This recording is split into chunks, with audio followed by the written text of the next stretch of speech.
Take heed therefore unto yourselves, and to all the flock, over the which the Holy Ghost hath made you overseers, to feed the church of God, which he hath purchased with his own blood.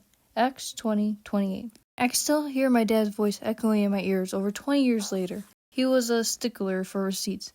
We spent more money in the gas going back to the gas station to get the receipt we forgot to get. He used all the receipts to balance our bank account and make sure we weren't being charged for something we didn't buy. If we borrowed something, we didn't need a receipt. If we bought something, we needed a receipt. Jesus borrowed almost everything while he walked this blue and green globe.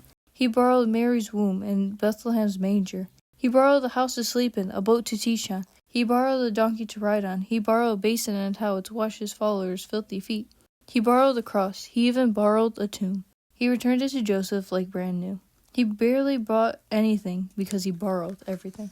Though he borrowed a lot of things, he certainly made one very expensive purchase. Have you thought lately of how he hung on Calvary's cross and willingly laid down his life to redeem yours? Whether for hundreds from your school or a handful from your street, he willingly shed his blood to redeem you and them.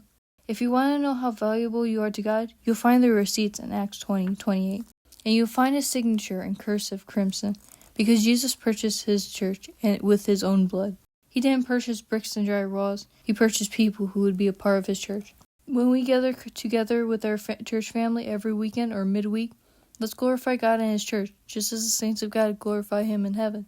When it's time to pray, pray. When it's time to praise, praise. When it's time to give, give. Go to the altar, pray for yourself, and pray for others. Encourage one another, bear one another's burdens. One of the blessings of being in God's great church is not being alone. Application. Step over the lines our society draws that separates you from other students in your own youth group and show them you care. Reach out to a senior saint and let her know that you and your generations valued them.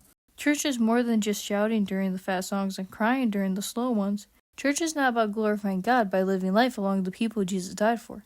Jesus purchased you and them with his own blood. No matter how many have told them they don't matter, they matter. You matter. Until next time, talk soon.